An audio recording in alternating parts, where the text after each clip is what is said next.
Hello, friends, and welcome to Brotherly Love Gaming, the show where two brothers talk through the past, present, and future of our lives in gaming. My name is Alex, and with me today is my brother Spence. What's up, guys?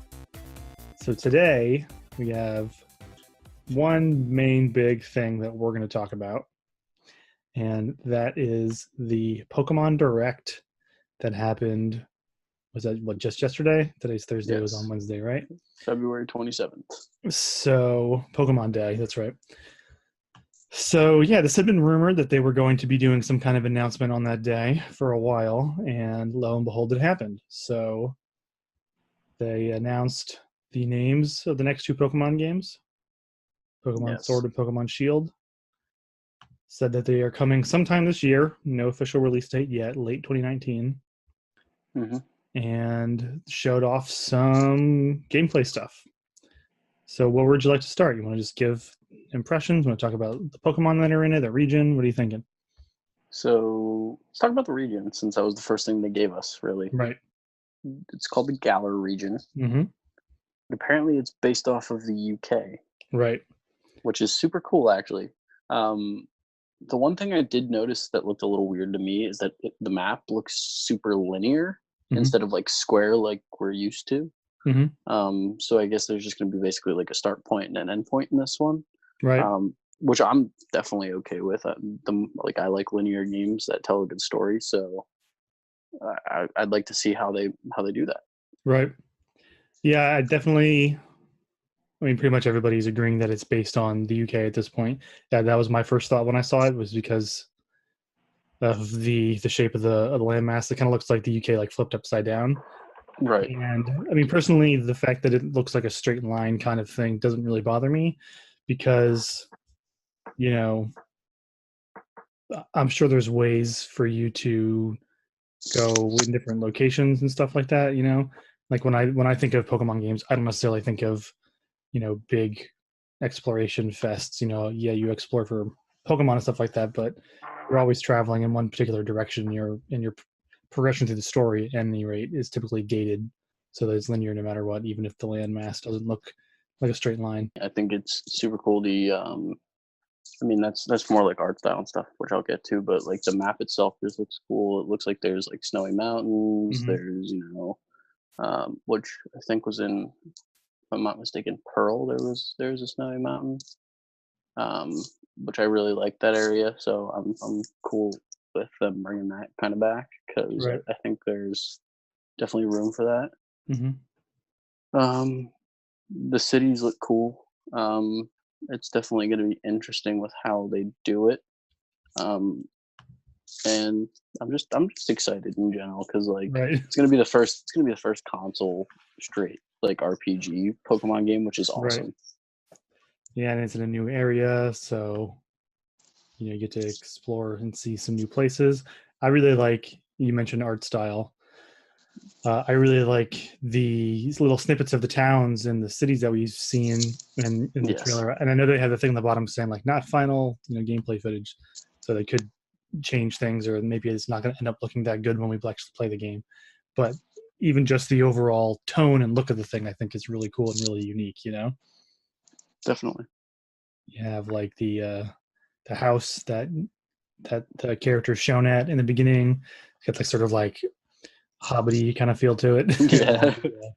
Then they're using the sort of more industrial cities, and I like the color palette where it's sort of like reddish looking in the one city. Yeah. If you look on the map, someone pointed out to me on the map of the region that there's like at the very area all the way at the top of the map that there's like looks like a big Ferris wheel, like the London Eye. So I think that's also pretty cool. There's that Ferris wheel sequence in black and white, so it's kind of be cool to see them trying to do something like that again. And probably this is at the end of the game too. If we are moving from bottom of the map to top of the map, so. Which it looks like it will be that way. Judging by like how the structures look, it looks like you're going to start, because it's very barren at the bottom, and the goal is to go to the Pokemon League, the Champion League. So it's like that's got to be that big building at the top that kind of looks like a giant factory / castle or whatever.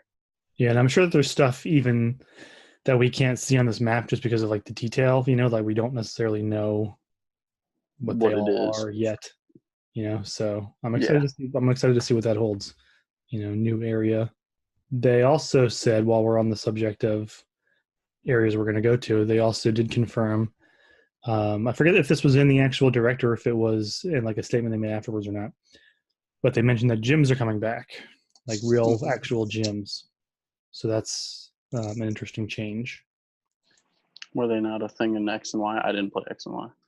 In Sun and Moon, in Sun and Moon they were. Sun and Moon, they didn't have gyms. They had island challenges and island challenges, yeah. Which they had. Most of them had some kind of battle component, like a gym would have, but they also involved all these other different tasks, and they were set in all different like locations. I mean, it was an interesting attempt for them to try to mix up the series a little bit, but I think I never got past like the second island in that game. I was just so those annoyed with the tutorialization. I mean, since you bring that up, I was going to say, talking about things that have been done in past games that just based on even this, some things that look like they're coming back, some things that we're wondering about if they're coming back or not. I know that we both said before, the one thing we really don't want is for them to just tutorialize the entire time, because that's really annoying. And it put me off of Sun completely. Like, I picked that game up, and at the beginning I was like, oh, this is so cool. Like, I can't wait to actually dive in and stop getting like all these encounters and like stuff like that. And then it was just like, oh, this is how you do this. This is what you do this. And then it's just like every single person that talked to you is trying to tell you something new. It's like, I know how to play Pokemon. Just let me play the game. Like, right. And it was just so frustrating. I never even got through the second island. I didn't actually go around to playing Ultra Sun and Ultra Moon, so I feel like maybe I heard that it was a little bit better, but they still had a lot of that in there. So I'm hoping they just revert at this point and realize that people don't want that. Speaking of things that people want and don't want, I've seen a lot of people disappointed, like a lot of angry fans about the direct. Have you read anything about that? In what way? Just like I've seen a lot of like YouTube reactions, like people are disappointed, as well as like some articles saying they're annoyed. I read through a thread earlier where people were just like, the one thing we wanted is the camera to be able to move. Like it's 2019 and I still can't move the camera in a 3D world. It's like, but then like people were arguing like it's a JRPG, like the classic JRPGs, you can't move it. So right. I don't know. I don't really care about moving the camera. They said, and the person that was like angry about it was like, well, they gave us that function in it was like X or Y, I think. There was like a very short period where you could do that, like a scenario. Right. Okay. And they were like, and I loved it. And I was like, huh. I didn't play X or Y either. I stopped at Black and White. So okay. Yeah, X and Y I remember liking. So I don't remember that mechanic specifically. I mean, my thing was like I saw some people saying that, and my thought was like, we don't know for sure that you can't do that, because like if you go and watch the direct again, I'm not saying that you are going to be able to move the camera, but if you go back and watch it, there are a lot of moments where they show like pretty weird camera angles, if they were going to be completely fixed the whole time. So I wonder if maybe there are going to be moments where it's locked into place, and maybe other times you will be able to, free roam around. You know what I mean? So my whole thing is that a lot of people are really mad that they're just basically doing the same game over and over again, right? Like, but that's always what Pokemon's been, and people are just like really mad about it for some reason. And so a comment that I saw, or maybe this was the post, but it was like, leave it to Pokemon fans to get upset about something Game Freak never promised in the first place. And it's like, yeah, actually, I actually pulled up that tweet that I think you're talking about. Yeah. It was from Nibble, I think is how he says his name. Yeah, maybe. They say their name. It says, I see that the part of the Pokemon fan base that has convinced themselves that they understand the IP better than the people running it successfully for 23 years is already upset that Sword and Shield is not the Breath of the Wild-esque paradigm shift that Game Freak never promised to them.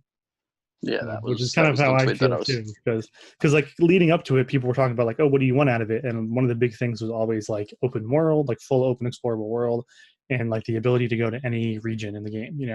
Like, those are sort of everybody's big wish lists for any time there's a new That Pokemon game coming out. that does not But work.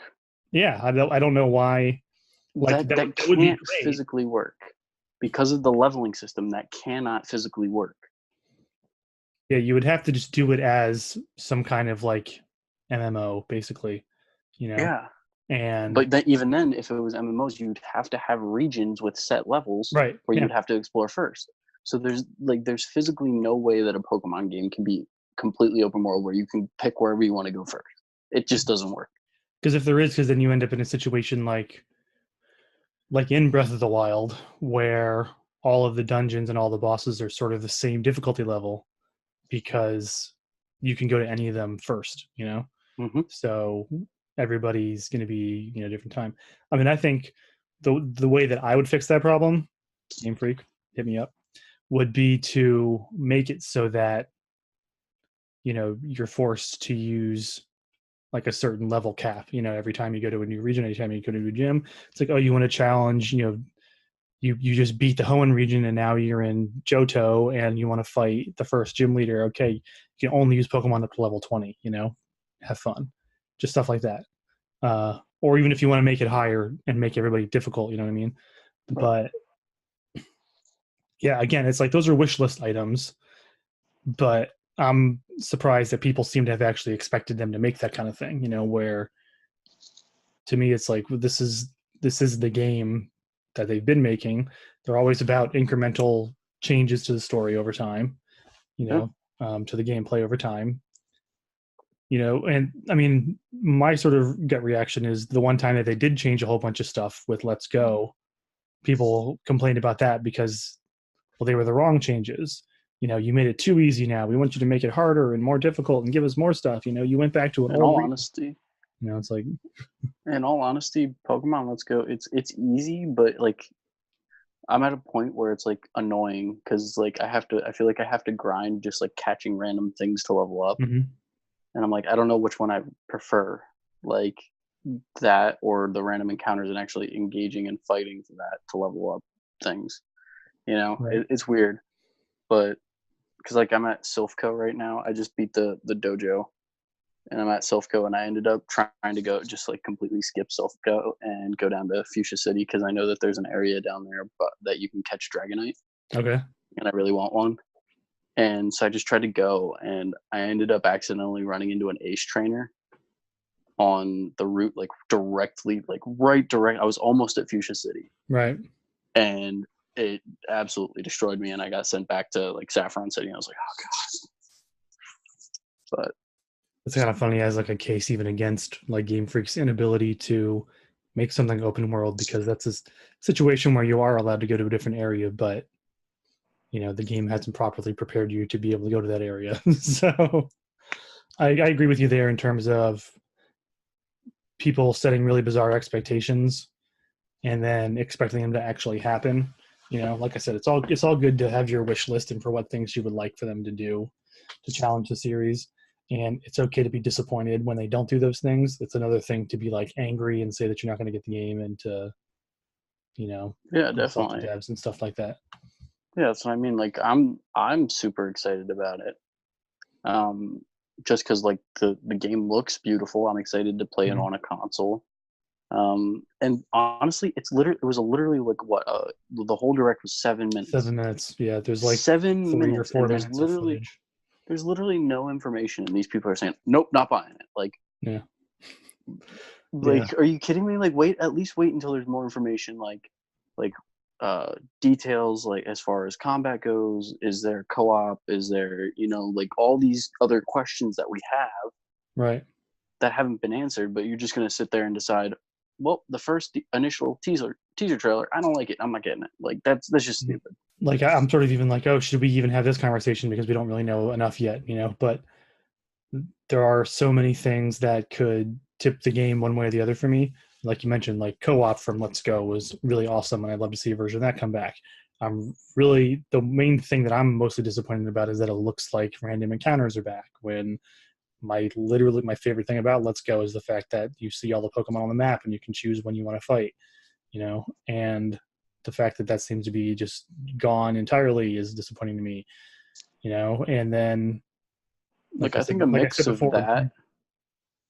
Sorry to interrupt. I think a mix of the random encounters where you actually battle them and seeing them would be the perfect coexistence between them.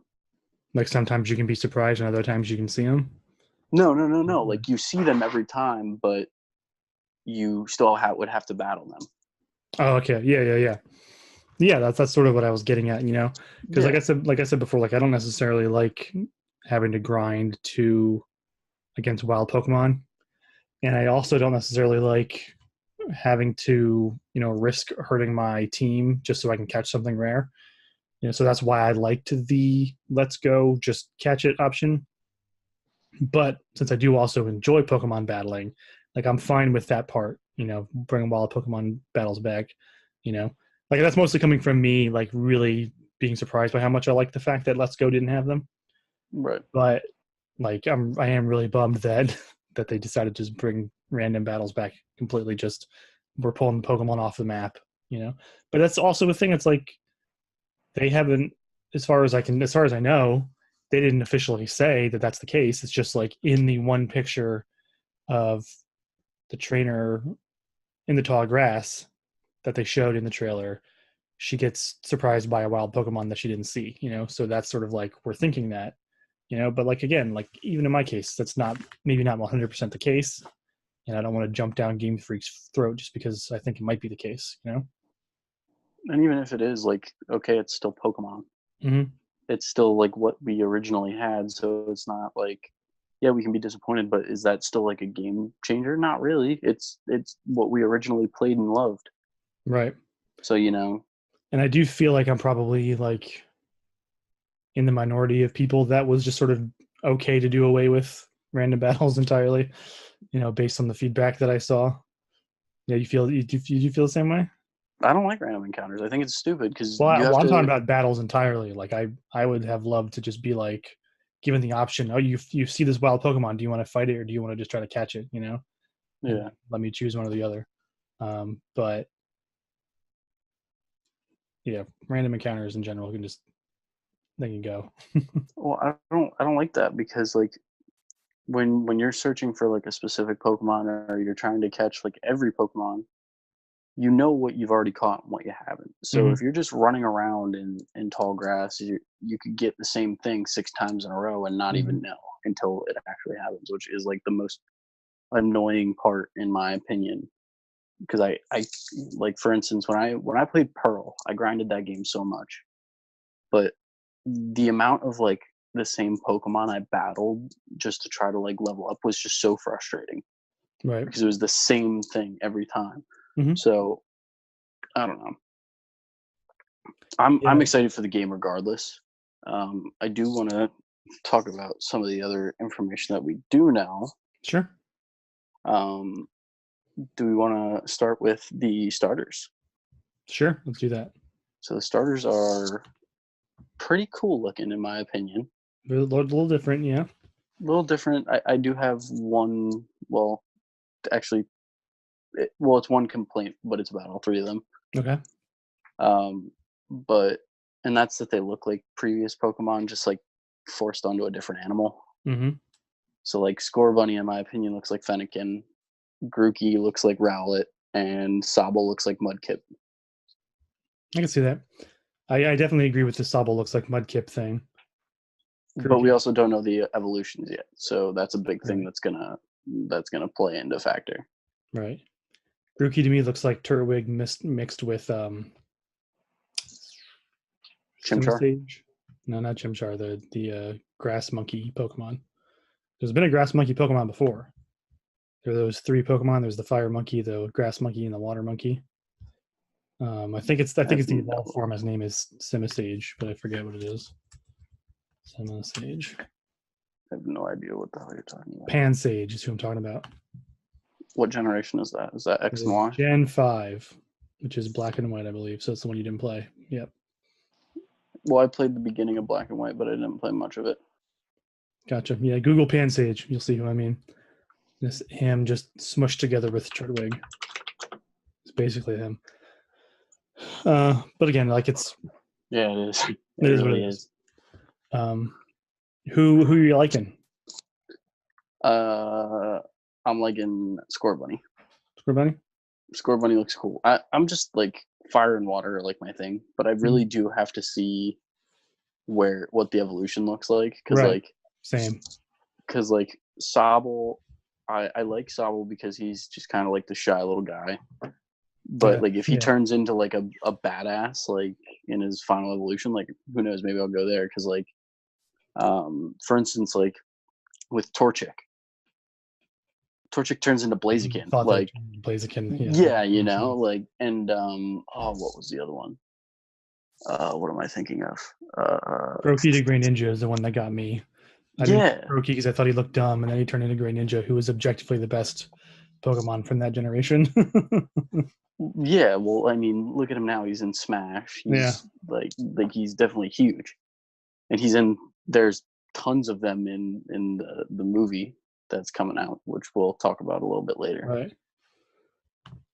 But I don't know. I think if Scorbunny doesn't look stupid evolved, then I'll probably go with Scorbunny. But like, I don't want it to be another case of like, I think it's like Snivy. Like Snivy, I think looks really cool, and then Superior's one of my least favorite designs. Yeah, that's what I mean. It's just like, what the hell is that? Like Snivy looks so cool, and then it turns into that, and it's like, it's just longer. Right. Like so. Yeah, I mean, I'm not super into Grookey personally. Neither am I. Sobble, I kind of like. Scorbunny, I think I also like a lot too. But again, I definitely want to see what their final forms are because, like I said, I've been burned before by picking based on just the starter and then not liking the final form. Yeah. And I'm interested to see like what they do with other type matchups too, because last gen, all of them had a second type in their final form. You know, Decidueye was Grass Ghost, Incineroar was Fire Dark, and the water one that has Primarina, I think her name was Water Fairy. You know, so I want to see them do some cool mashups like that. Like I saw someone say maybe Sobble could be Water Ghost. You know, because you see it blend into the water and disappear at one point. You know, so maybe it disappears and is a ghost. You know, so that'd be interesting. That'd be cool. I don't know what Scorbunny would be, but I mean, then again, Torchic turns into, fire and fighting, so. Right. Grookey, I think, if I'm going to, just based on these, which one's the most likely to turn into a fighting Pokemon, I would actually go vote for Grookey because it's kind of beefier. Yeah. But again, they could do something really wacky. I saw someone do an interesting take that was Scorbunny could be fire electric, which would be an interesting. That'd be so cool because there's no Pokemon that's fire electric, right? I have no idea. That's out. Let me see. But the thing about that though is that they also still like to have the final versions of them, still have some kind of like type matchup. Like again, the Ghost Dark Fairy thing is also an advantage loop, so I'm sure they'll think of something like that. There's one. Heat Rotom. It loses its ghost type. So Rotom is that. Oh, so it's Rotom. Okay, I see what you're saying. Yeah, but it's Heat Rotom, so it has electric and fire. Heat Rotom. I thought you were like saying it as one name, and I was like, what? Doesn't make sense. Yeah, electric fire. Okay. So he's the only one. Oh my god, that's so cool. Yeah. Sorry, I just saw a I'm reading this. However, in the Generation 1 games, there was going to be a Raichu evolution called Gorachu, and it was supposed to be an electric fire, but it was scrapped because it was going to be unbalanced. And the art is just really cool looking. Yeah, I think I've heard of that before. Yeah, that thing looks so cool. That'd be dope. I'd be super cool with Scorbunny being electric fire. I would 100% get that no matter what it looks like. Yeah, this is a weird matchup. Yeah, I like to see something cool. I also want to see them do like a release what the legendaries are going to be like. Because like, what do you know which version you want to get now just based on the names? Wait to see what the legendaries are like. Oh yeah, but I mean, like, That's if fine. it's like the names never have anything to do with the Pokemon, the legendary, usually. Well, Well, actually, I they guess do. in They the do. in Silver and Gold it did, and in And like all of them, they do. Ruby and Sapphire, they're those but not in colors. the original. Well, that's because in the original, There were three, and all of them. what, 3 legendaries? Mhm. Well, yeah, but in the original version, mascots were Blastoise and Charizard, who were blue and red. Right, right. So, but I mean, after that, all the version mascots correspond to their Yeah, theme in some way. You know, Sun and Moon, they're literally sun Pokemon and a Moon Pokemon. You know, Black and White, same thing. Diamond and Pearl. Yep. So there's always some kind Although of theming there. I'm just I curious. don't really consider Diamond and Pearl, but Um, other than the fact that their names start with D and P. yeah, Palkia, well, they're also colored and designed that way. Look it up, Yeah, bro. So yeah, so I'm interested. Like, what does the theming in this case necessarily mean? Is it going to be a are they gonna Pokemon have a with sword a and a sword? shield? Going to be Pokemon with a shield? Yeah. If it is, I'm gonna get the one with the sword because that's freaking awesome. Well, I mean, Aegislash is objectively the best Pokemon ever designed, so he's got both. So we'll have to see what that's like. Speaking of Aegislash, there's actually somebody a couple months ago. I saw this came up again. Someone released a fan trailer for the next Pokemon game, and had like it was a parody, and they Hmm. said that it was going to be called Pokemon Sword and Pokemon Shield, and that Aegislash was going to be the key to the game, and like they predicted a whole bunch of this stuff, and it's kind of hilarious. So people should look up that video. It's great. Hmm. So yeah, any closing remarks on things you might be hoping for? No, but there's no, but there. The other thing that we do have is just that there's 16 Pokemon that were in the trailer that were Mm-hmm. not. Well, I guess it would be 13, but it brings a total of 37 Pokemon that are potentially in the game.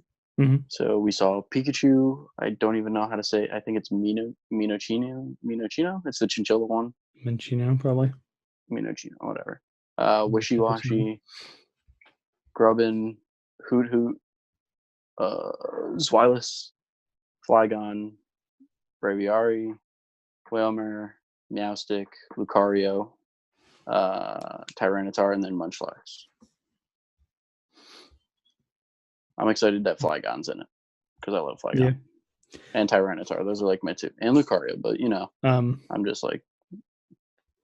Yeah, I mean, my big takeaway from that is in like the article you shared with me doesn't seem to even draw on this fact, but those are Pokemon from every single Every generation. generation. Yeah. You know, so that to me implies that every single Pokemon will be in it. You know, That'd and it'd be be actually cool insane. if they made it so that you could actually catch all of them too, because I don't think they've done that yet, where every single Pokemon was actually catchable in that game. They made it tradable, but not catchable. Right. And since this game, I mean, I guess I'm sure it's going to be able to connect to Let's Go in some way, you know, but as And far as I Pokemon know, Go, maybe. Let's Go can connect to Go, but that's it, you know. So otherwise, if they wouldn't put every single Pokemon possible in this game, then they'd be gating off a lot of Pokemon. So I think Right. now's a good time for them to do that and to make them legitimately catchable. You know, I'm sure the legendaries are going to have their own events or whatever, but Right. give us everything. That'd be so cool. That's pretty exciting. Yes. Cool. Neat. Do you want to real quick just give some impressions on Detective Pikachu? I do. How I'm you feeling? so freaking excited. I was already excited with the first trailer, Right. but with the second trailer now, they showed so many different Pokemon that are going to Mm-hmm. be in it. And Pikachu says hell. Like, Pikachu can says we hell. can we talk about? He goes, "Get me the hell out of here," Yeah, Pikachu which says is really hell. funny. But I'm excited because like there's some scenes where like Green Ninjas are like blowing stuff up with their shurikens, and Apom looks terrifying, and Mm-hmm. Charizard's like this big gigantic scaly dragon. It looks so cool, and most importantly, Mewtwo. Mm-hmm. Mewtwo's in it, which is so cool. And Yeah, he that was a big looks surprise for me. He looks double as well. He looks just as scary as Apom because he's Mewtwo. But I'm super excited. That's all. I don't even know what else to say. There's just so much hype for that movie. Right. Yeah, it's. I was on board with just based on the premise and the execution, and feeling like Ryan Reynolds was doing a good Pikachu in the first trailer. Oh yeah. Some of the tone and everything, and some of the Pokemon designs I thought were kind of weird. They're growing on me though. They're growing on me. It seems like they've, regardless of what I think at this point, they've clearly put a lot of effort into each one's design. So, I'm all for that and seeing what those are like in the actual film and what it feels like, on a screen, not just watching it on my computer screen as a trailer, but like what's Mewtwo going to look like when I see him on the big when screen. I look him gigantic, that's going to be so freaking cool. Oh my God. I'm 100% going to buy tickets like as soon as they're available and see it on release. So yeah, that's going to be one to see like right away, because I'm sure it's going to, be very successful and sell out. And that's what I mean. I just don't want it to get spoiled for me, so that's why I'm like, I need to see it at midnight when it comes out. Play the game and then spoil it for yourself in a good way. I'm actually surprised. Is it following the games? So it's the basic setup is the same. Now, I haven't finished the game yet, so I don't know how the story resolves. But they're obviously, since it's going to be a 2-hour movie versus like a 12-hour game, it's going to be different in that sense, just by itself. Because basically the whole game is just, it's like you're doing detective work, basically, is sort of the whole thing. Right. But plot-wise, it looks like it's probably going to be pretty similar. So if you want to check that out, check it out. It's on 3DS. You can get that big boy Pikachu amiibo to go along with it. It's not in frame. And it's not? I turned it. You can't see it? No, it's cut off at the top. Oh. You would have to link. There it is. Yeah, I can see him on my side, so I don't know what ends up showing up on the video. Apologies to the podcast listeners. But yeah, so you can get that big amiibo. I'm surprised that they haven't ported it to the Switch yet. I'm wondering if they're gonna do that sometime in April, so people have time to go buy it, or if they'll just do it the same week the game comes out or something like that. Because you could definitely put that game on Switch, I think, and make it work. All I want to see is Zapdos in the movie. That's all I care about. Some promising Pokemon stuff coming out.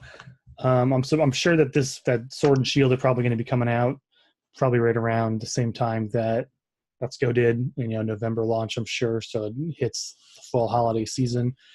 Or they could even do. I mean, Smash was super successful. First week of December is still outsold everything else in the universe. So I don't want it to definitely this is going to be come out sooner rather than later. Yeah, this is going to be their holiday release though, for sure.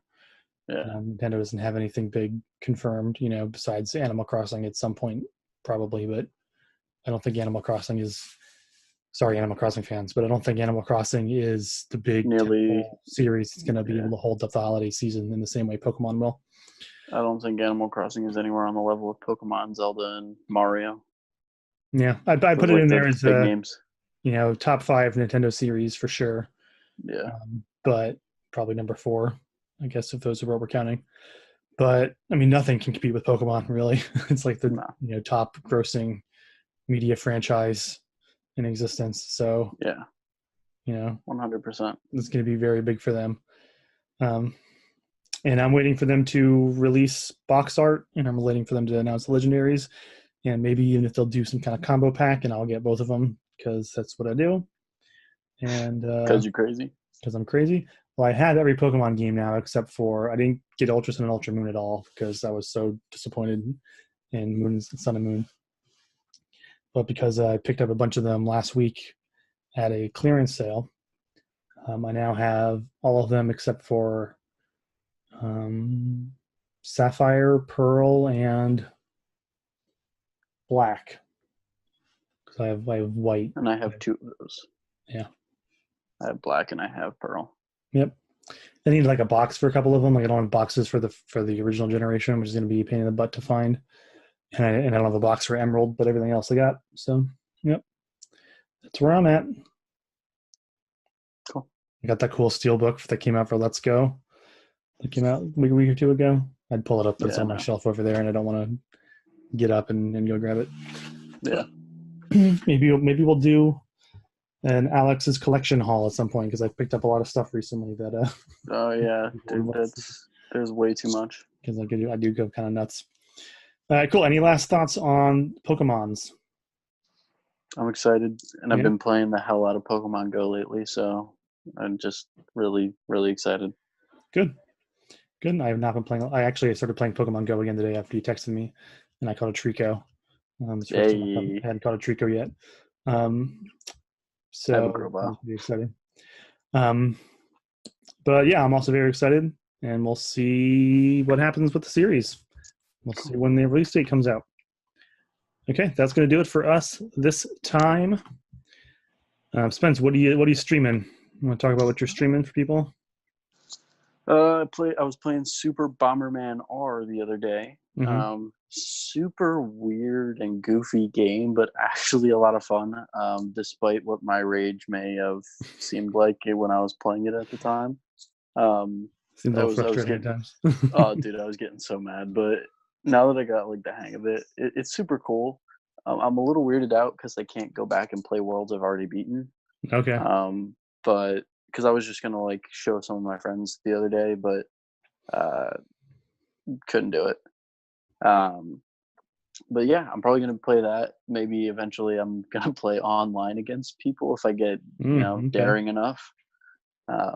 Maybe I'll play co-op with someone on stream or something, so that way we can see how that works. But that's it really. I'm basically just going through like any free games with gold on Xbox, so to kind of determine whether or not they're worth it to install. Right. Doing everyone a justice by suffering through these crappy games. No, I'm kidding. Super Bomberman is fun. Yeah, hopefully they're not crappy. If they're billing them as reasons to subscribe to the service, hopefully they're not crappy.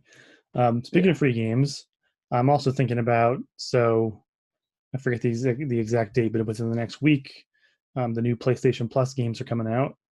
It's going to be Call of Duty Modern Warfare Remastered. And yeah. Nani? Sort of my reaction too.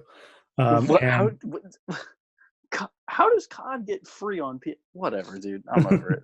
I would not be surprised if it went free on Xbox at some point in the near future as well. Maybe Sony might have like an exclusivity on it for this month. They have exclusives on them for everything. They have contracts with them for like early DLC and stuff too. Right. So that's probably why. The other game though is The Witness, which is a very cool puzzle game by the guy who did Braid. And that's the kind of thing that I'm thinking I might stream. I have that on my PC and my Mac, and I played a good bit of it, so I can go through and maybe stream and just have a nice chill puzzle stream, and I'll show you guys some puzzles, and I think it's the kind of game that everybody should play, even just a little. You know what you should really do? What's that? Since you're not very like savvy with first-person shooters, you should try to do COD 4 on Veteran. just like absolute terror of you just like getting dumpstered by these veteran like levels. It'd be pretty fun. So what is it? Because somebody told me like not to do that.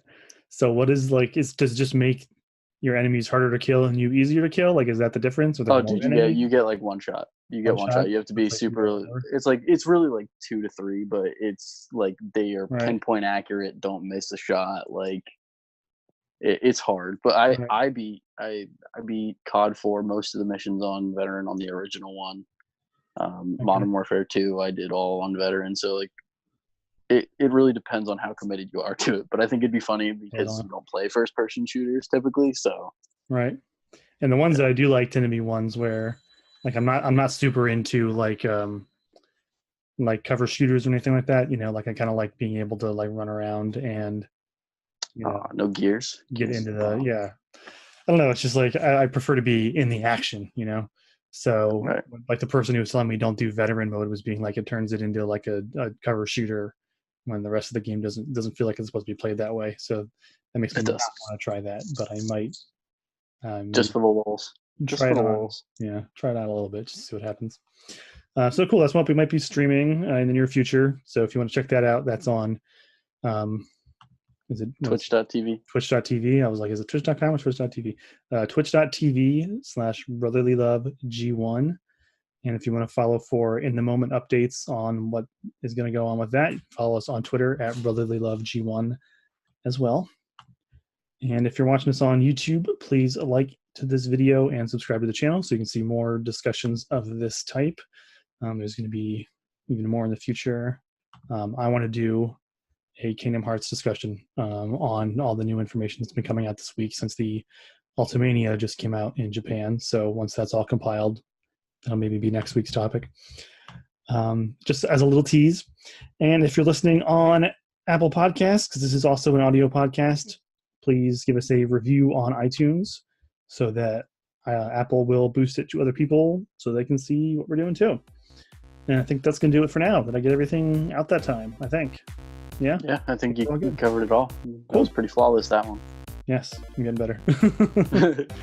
Okay, so everybody, thank you for listening, and we will talk to you all next time. See ya. See ya.